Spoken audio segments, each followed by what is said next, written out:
1844년쯤에 윈슬로우 부인은 전이 때문에 아파하는 손자를 위해서 치료제를 연구하였습니다.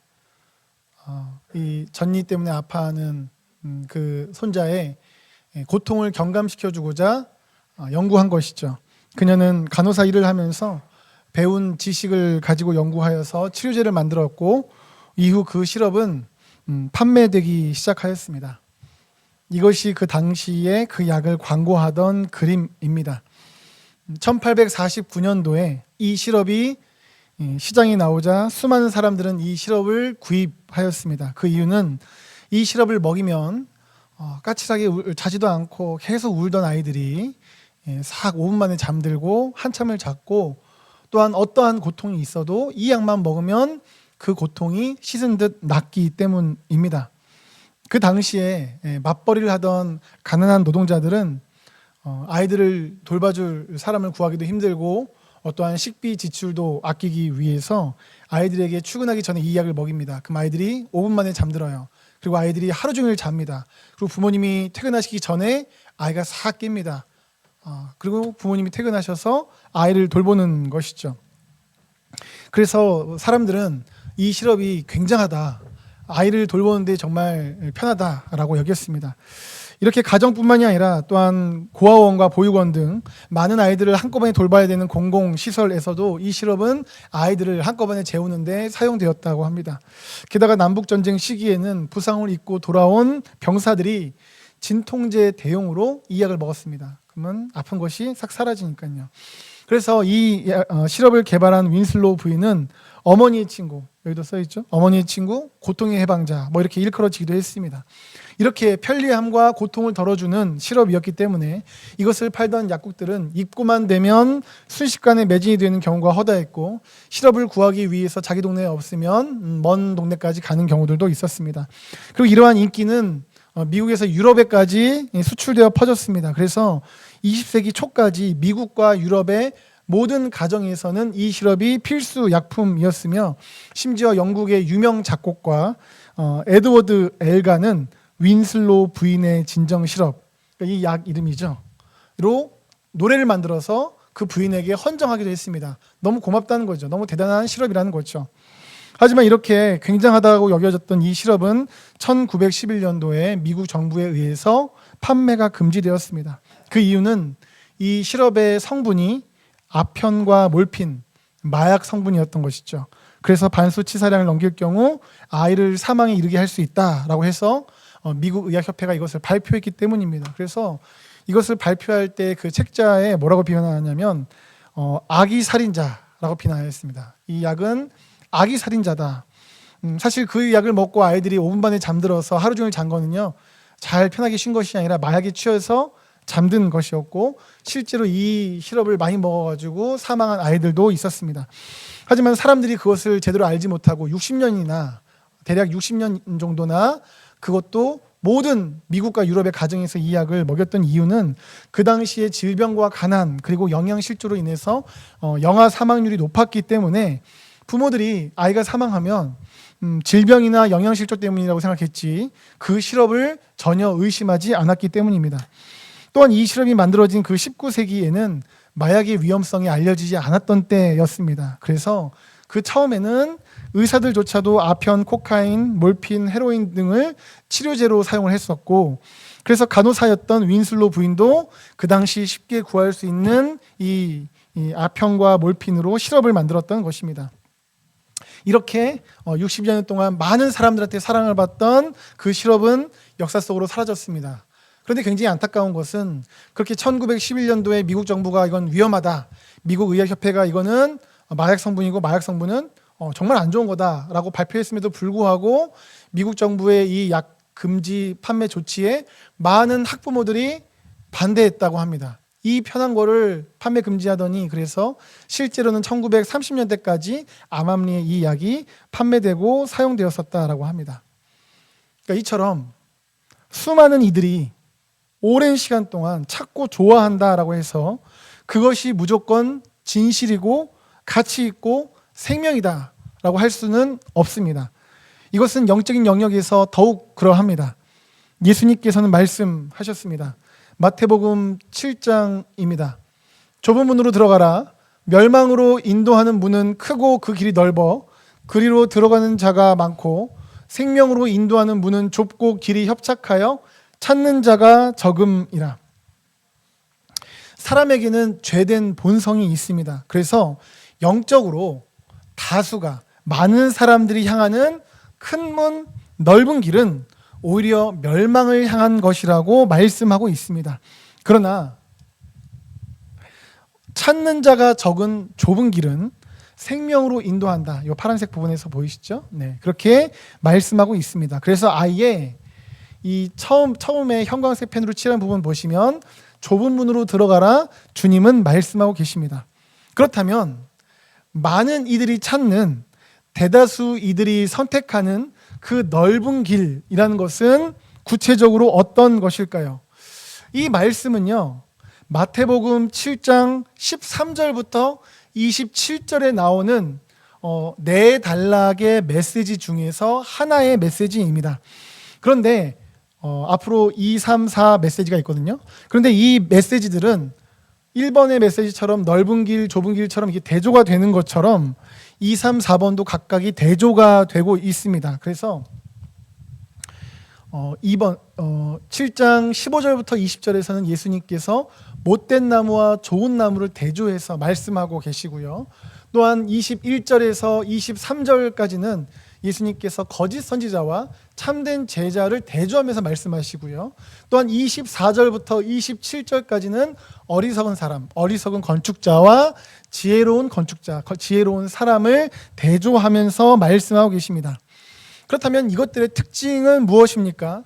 이 전자를 중심으로 한번 설명을 해보자면 우선 이 못된 나무는 특징이 나쁜 열매를 맺는다. 예수님께서는 말씀하십니다. 열매를 통해 나무를 아는데 나쁜 열매를 맺는다. 못된 나무다. 이렇게 말씀하시죠. 그건 나쁜 열매란 무엇일까요? 이것은 대조들을 통해서 더 선명히 알 수 있는데요. 이어진 대조들을 통해서요. 말씀에서는 이 거짓 선지자의 특징이 무엇인가? 말은 주여라고 하는데, 주여 하는데 실제로 행동은 불법을 행하는 사람들이 거짓 선지자라고 합니다. 말은 그럴싸하게 하지만 실제 행동은 하나님이 기뻐하시지 않는 삶을 산 것이죠.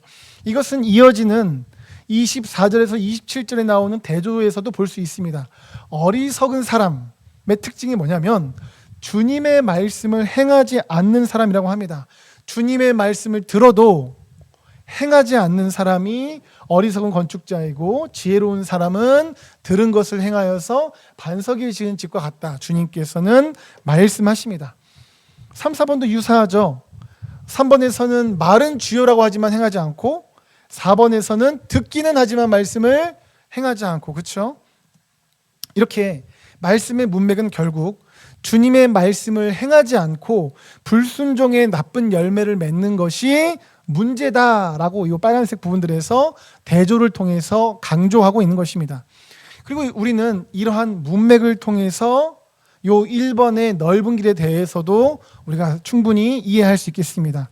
많은 사람들이 찾는 넓은 길의 특징이 무엇인가? 그것은 말로는 주여라고 합니다. 주님 곁에서 주님의 말씀을 듣기는 해요. 그런 사람들이 많기는 해요. 하지만 행하지 않는 삶, 그래서 삶에 맺히는 열매가 나쁜 열매인 것, 이것이 바로 넓은 길이라는 것이죠. 그렇습니다. 실제로 여전히 많은 이들이 교회를 다니므로 주님의 말씀을 들어요. 주님을 주님이라고 부르면서도 현실의 삶에서는 실제로 살아가지 못하는 경우가 다수입니다. 넓은 길이에요.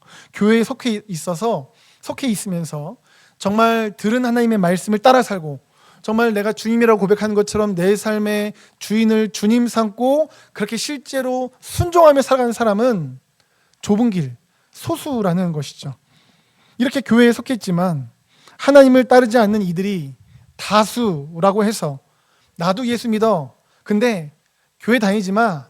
어떻게 그렇게 살아? 이렇게 하나님 교회에 속했지만 하나님을 따르지 않는 이들이 다수라고 하여서 그것이 옳다. 그것이 생명의 길이다 라고 할 수 있겠습니까? 그렇지 않죠. 주님의 말씀을 들어도 주님을 불러도 실제로 순종하지 않는 이들이 대다수를 차지하고 있다 할지라도 이것이 진리고 생명이다라고는 할 수는 없습니다.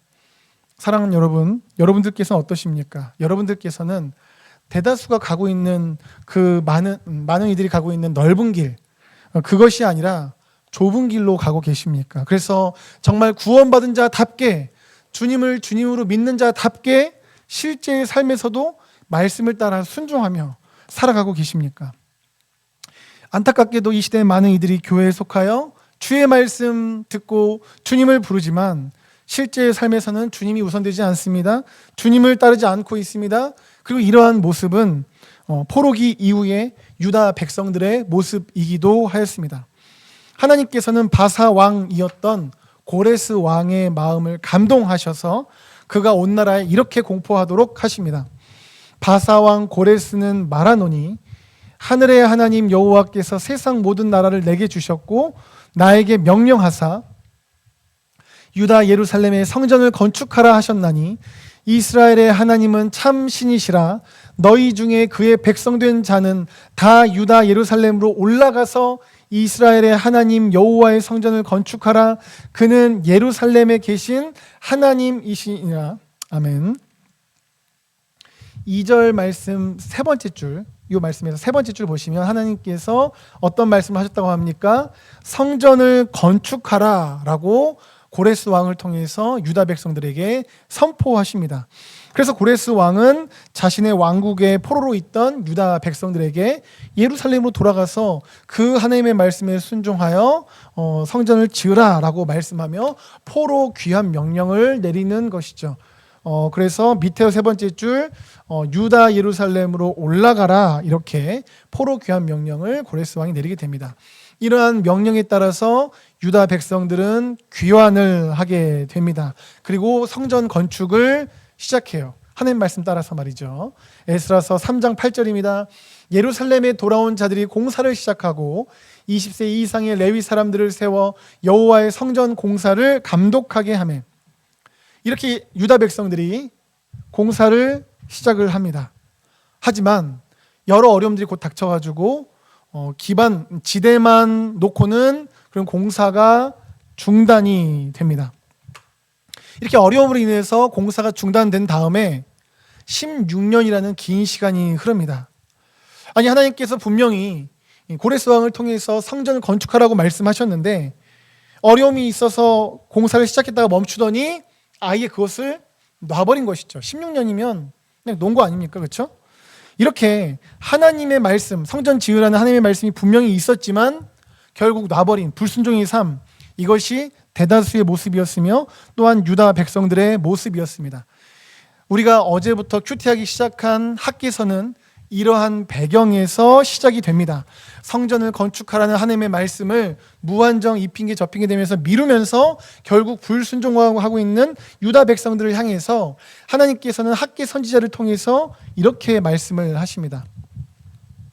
학개서 1장 2절부터 4절까지 말씀이고요. 이해를 돕기 위해서 세 번역 가져왔습니다. 만군의 주님께서 이렇게 말씀하신다. 이 백성이 말하기를 때가 되지 않았다. 주님의 성전을 지을 때가 되지 않았다고 한다. 학개 예언자가 주님의 말씀을 받아 전한다. 성전이 이렇게 무너져 있는데 지금이 너희만 잘 꾸민 집에 살고 있을 때란 말이냐. 이렇게 하나님께서는 16년 동안이나 인간적인 핑계를 대면서 결국은 불순종하고 있는 그 유다 백성들에게 다시 성전을 건축하라 말씀하십니다. 그래서 이러한 하나님의 말씀 앞에서 유다 백성들이 순종해요. 성전을 건축하기 시작하는 것이 학개서 1장 후반에 나옵니다. 이러한 배경에서 학개서 2장, 오늘 본문이 시작이 되는 것입니다. 학개서 2장 1절입니다. 일곱째 달 곧 그 달 21일에 여호와의 말씀이 선지자 학개에게 임하니라 이르시되, 하나님의 말씀이 7월 21일에 임하셨다 말씀합니다. 이것은 학개서 1장의 건축 시작한 날짜와 비교해 보자면 대략 27일 정도 성전 건축을 했구나라는 것을 알 수 있습니다. 27일 정도 건축했다는 것은 결국 기반 정도 지금 이제 쌓고 있다, 뭐 그렇게 이해를 하면 되겠죠. 그런데 이렇게 이제 기반 정도를 쌓으면서 유다 백성들 마음 가운데에는 깊은 실망감이 있었습니다.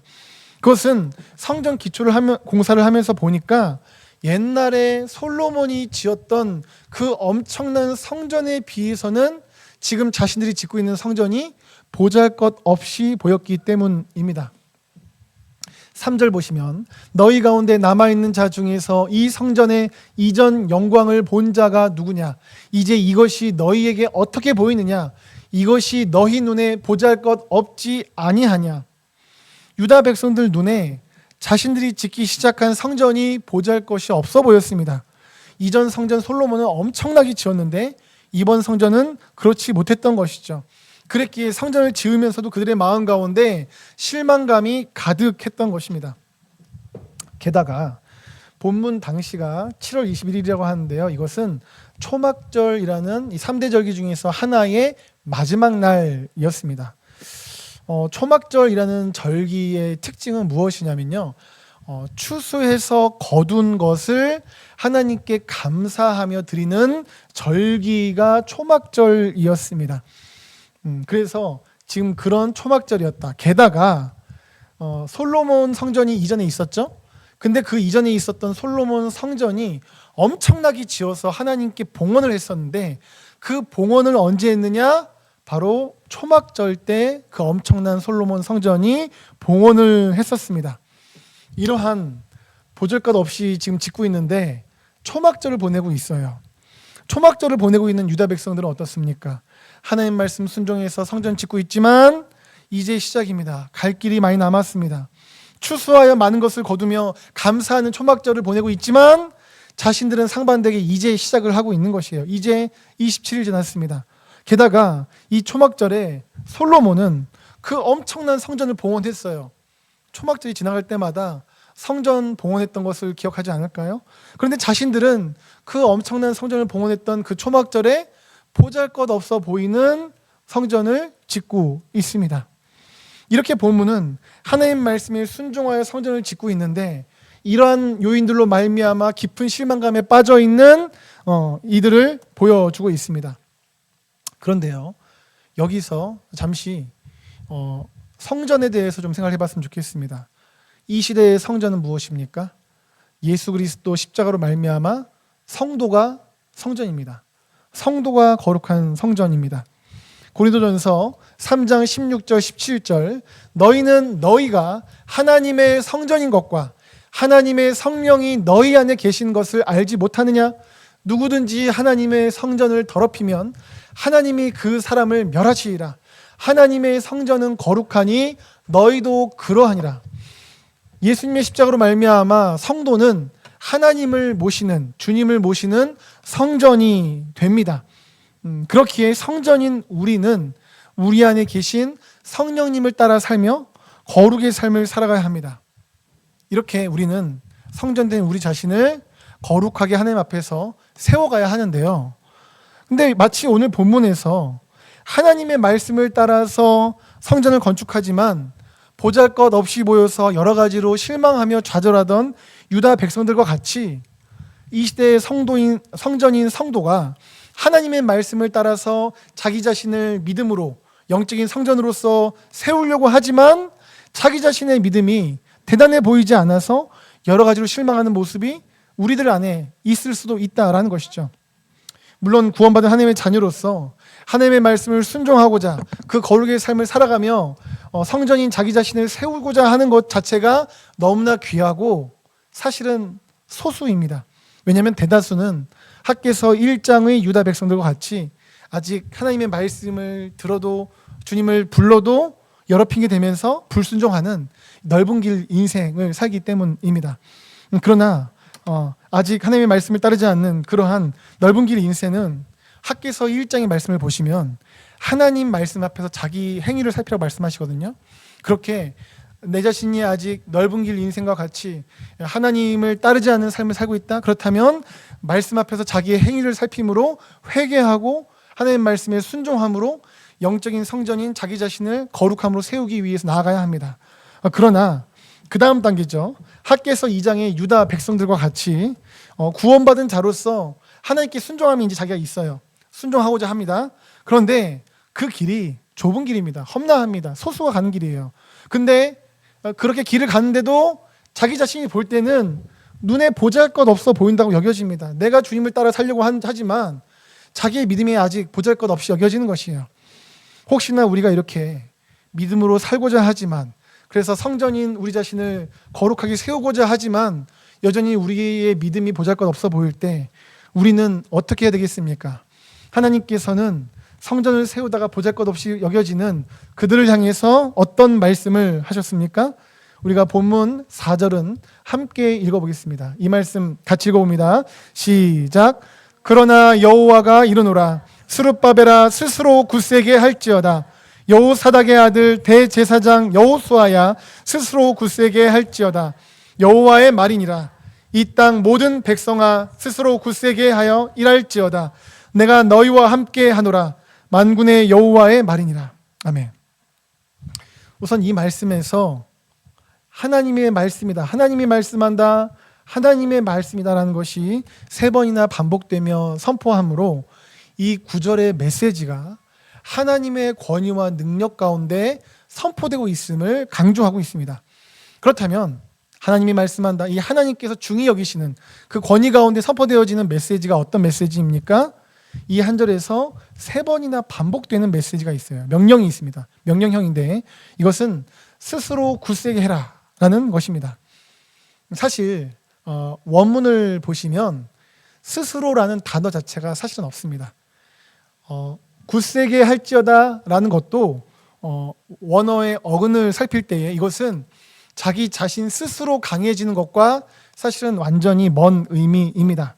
오히려 이 단어를 원어를 연구하면요, 어디에 고정되다, 무엇을 붙잡다 라는 의미입니다. 무엇을 붙잡고 어디에 고정됨으로 강해지는 것을 이 스스로 굳세게 할지어다라는 것이 의미한다는 것이죠.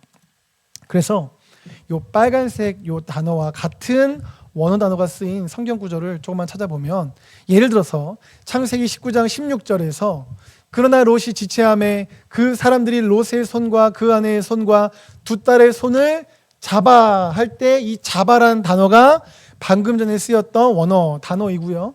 또한 출애굽기 4장 4절 여호와께서 모세에게 이르시되 너의 손을 내밀어 그 꼬리를 잡으라. 그가 손을 내밀어 그것을 잡으니 라고 할 때 이 손을 내밀어 뱀의 꼬리를 잡을 때 이 잡다라는 단어가 역시 그 앞에 쓰였던 단어와 같은 단어입니다.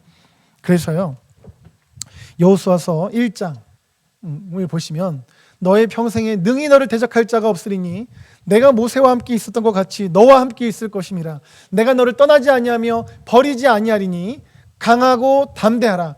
너는 내가 그들의 조상에게 맹세하여 그들에게 주리라 한 땅을 이 백성에게 차지하게 하리라 말씀하십니다. 이 말씀은 하나님께서 여호수아에게, 약속의 땅을 향해 나아가는 여호수아에게 하신 말씀입니다. 그런데요, 이 6절에서 빨간색 부분 여호수아에게 강하라 라고 말씀하시죠. 이 강하라라는 단어가 같은 단어인데요, 이것이 스스로 알아서 강해야 된다라는 것이 아님을 우리는 문맥을 통해서 알 수 있습니다. 바로 앞에 5절에서 어떤 말씀하십니까? 내가 너와 함께 하겠다. 모세와 함께 했던 것처럼 너와 함께 하겠다. 떠나지 않겠다 라고 하시면서 하나님께서 함께 하실 것이기 때문에 그 하나님을 붙잡으며 그 하나님이 근거되어 강하라고 말씀하고 있는 것이고요. 또한 6절 후반부에서 말씀하신 것처럼 함께 하신 하나님께서 역사를 행하신다는 것이죠. 주겠다, 차지하게 하겠다, 이러한 역사를 내가 너희에게 행할 것이니 강하라 라고 말씀하시면서 이 강해질 것에 대한 근거를 말씀하심으로 지금 이 강하라 라는 것은 이러한 하나님을 붙잡고, 떠나지 않는 하나님을 붙잡고, 또한 역사하실 하나님을 붙잡고 강하고 담대하라 라는 말씀임을 알 수 있겠습니다. 그리고 이것은 오늘 본문에서의 같은 단어인 이것 역시도 마찬가지입니다. 굳세게 할지어다, 또 역시 함께 하시는 하나님을 붙잡음으로 강하고 담대하라는 것이에요. 그래서 보시면 요 형광색 펜 보이시죠? 형광색 부분, 내가 너희와 함께 하노라, 요 말씀에서요, 한글 성경에는 없지만 원어에는 있는 것이 있습니다. 그것은 왜냐하면이에요. 왜냐하면 내가 너희와 함께 하기 때문에 그러한 나를 붙잡고 강하고 담대하라 라는 말씀을 하고 있는 것입니다. 게다가 이 강하라라는 단어를 3번 반복하죠. 세 번은 완전수입니다. 그만큼 오직 하나님만 붙잡음으로 강하고 담대해지라라고 말씀하고 있는 것이죠. 이처럼 하나님께 순종하여 성전을 짓지만 보잘것없다라고 여기던, 그러면서 실망하던 그들에게 하나님께서는 함께 하시는 자신을 붙잡음으로 강해지라고 말씀하고 계십니다. 그리고 이것은 이 시대를 살아가는 우리, 성전인 우리 역시도 마찬가지입니다. 하나님께 순종하여 거룩하고자 하지만 스스로가 보잘것없다고 느끼며 실망될 때 우리는 함께 하시는 하나님을 붙잡아야 합니다. 그럴 때 우리가 승리할 수 있다는 것이죠. 혼자 막 결심 이게 아니라 함께 하시는 하나님, 승리케 하시는 그 하나님을 붙잡을 때 승리할 수 있습니다. 왜냐하면 그 하나님은 능력의 하나님이시기 때문이에요. 능력의 하나님이시기 때문에, 권능의 하나님이시기 때문에 그 하나님을 붙잡을 때 승리할 수 있습니다. 그래서 우리가 오늘 읽진 않았지만 오늘 큐티 본문인 학개서 2장 6절에서 9절을 보시면 능력의 하나님께서 위대한 일을 행하실 것이라고 성경에서는 말씀하고 있습니다. 그 위대하신 하나님을 붙잡을 때 우리는 온전한 믿음으로 세워질 수 있는 것이죠. 고성준 목사님이라는 분이 계십니다. 이분은요, 서울대 수학과 그리고 동대학원을 졸업하셨고요. 이후에 국비 유학생으로 선발되어서 미국 UC 버클리에서 수학 박사 학위를 받으셨습니다. 이러한 학력만 봐도 이분 참 똑똑하시겠다, 지성적인 분이겠다라는 것을 우리가 어렵지 않게 알 수 있겠죠. 그런데 이분이 이제 하나님의 은혜를 경험하면서 신학을 나중에 공부하셔가지고 목회자가 되셨어요. 이분이 하루는 저녁에 기도를 하시는데 이제 기도하는 가운데 하나님께서 응답을 주셨습니다. 강렬하고 선명한 응답이었다고 해요. 그날 밤 받았던 응답들 중에 하나가 무엇이었냐면 무슬림에게 복음을 전하라, 그리고 그들을 섬기라는 것이었어요. 목사님께 섬기시는 교회는 한국에 있지만 그 교회에 주신 사명은 무슬림들에게 복음을 전하고 그들을 섬기는 것이라는 말씀이었습니다. 그러면서 마치 중동 땅 한가운데에서 복음을 증거했었던 다니엘과 같이 하나님께서는 중동이 그 목사님에게 주신 유업이라고 말씀하셨습니다. 그런 의미에서 하나님께서는 그 목사님을 이 다니엘이라고 칭하시며 이름을 주셨다라고 합니다. 목사님은 자신을 하나님께서 다니엘이라고 부르시는 신기한 경험을 하게 된 것이죠. 그때 목사님이 이렇게 기도합니다. 하나님, 제가 이런 경험이 익숙하지 않아가지고 혼란스럽습니다. 죄송하지만 이 제가 받은 응답이 이게 진짜인지 좀 확증을 구합니다.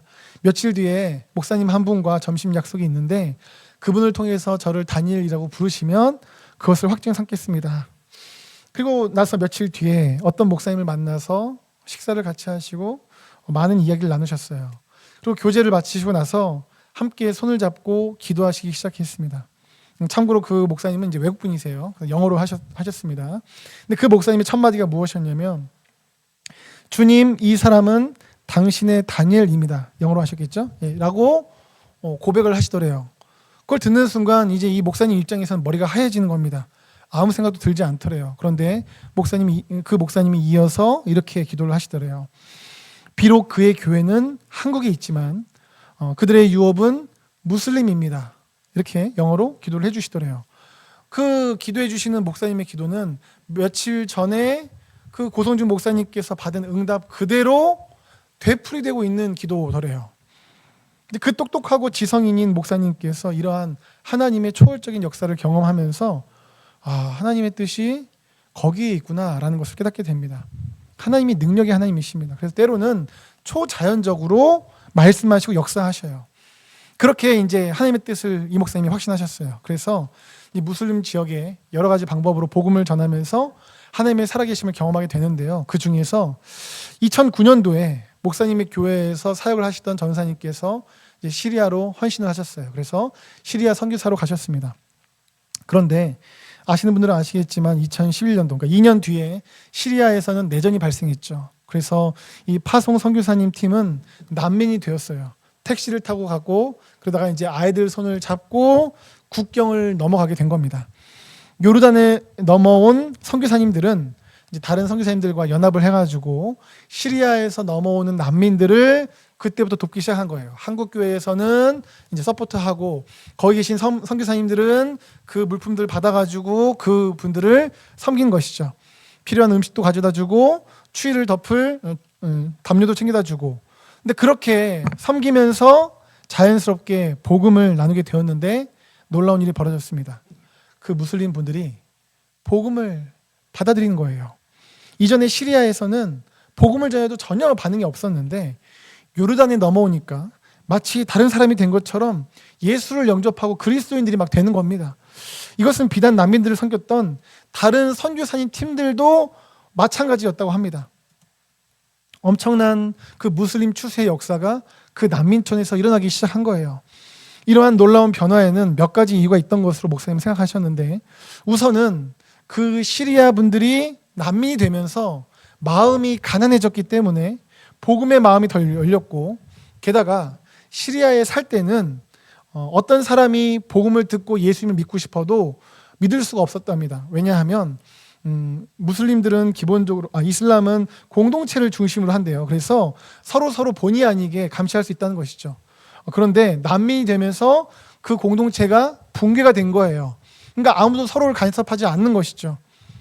또한 무슬림은 모두 형제라는 말을 듣고 요르단과 레바논으로 넘어왔지만 아무도 찾아와 주지 않고 아무도 도와주지 않는데, 예수님을 전하는 사람들만이 10년이 넘는 시간 동안 꾸준히 찾아와서 도와주고 하니까 결국 그들이 복음을 향해서 마음을 열게 되었다는 것입니다. 그래서 난민촌 그 센터에는 많은 아이들부터 성인들까지 주님을 믿는 역사들이 일어나게 되었다고 해요.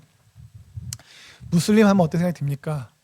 복음 전해지기 진짜 어렵겠다. 개인 비서이며 실제 사람은 아니에요. 예. 하지만 제게 예. 왜 너가 반응하니? 죄송합니다. 무슬림 하면 믿음으로 정말 세워지기 어렵겠다라는 생각이 있죠. 무슬림에게 복음을 전해 그 사람들이 예수님을 믿어? 안 될 것 같아라는 생각이 있죠. 그런데요, 사실요, 무슬림만 믿음으로 세워지는 것이 어려운 게 아닙니다. 한국에 사는 우리들도 복음으로 세워지는 것은 사실 똑같이 어렵습니다. 하지만 능력의 하나님께서 역사하실 때 무슬림들도 예수님을 그리스도로 영접하고 믿었던 것처럼 우리 역시도 주님을 붙잡고 하나님께서 역사하신다면 우리 자신들과 우리 사랑하는 가족들, 이웃들, 주변에 있는 이들이 믿음으로 굳게 세워지는 역사가 있을 줄 믿습니다. 그러므로 사랑하는 여러분, 연약하고 완악한 우리 자신들, 보잘것없어 보이는 우리 자신들이 아닌 그 능력의 하나님을 굳게 믿음으로 나아가시기를 예수님의 이름으로 축복합니다. 그래서 하나님이 기뻐하시며 영광 받으시는 놀라운 믿음으로 굳게 세워지는 귀한 성도님들, 귀한 가정들, 삶의 터전들 되시기를 예수님의 이름으로 축복합니다.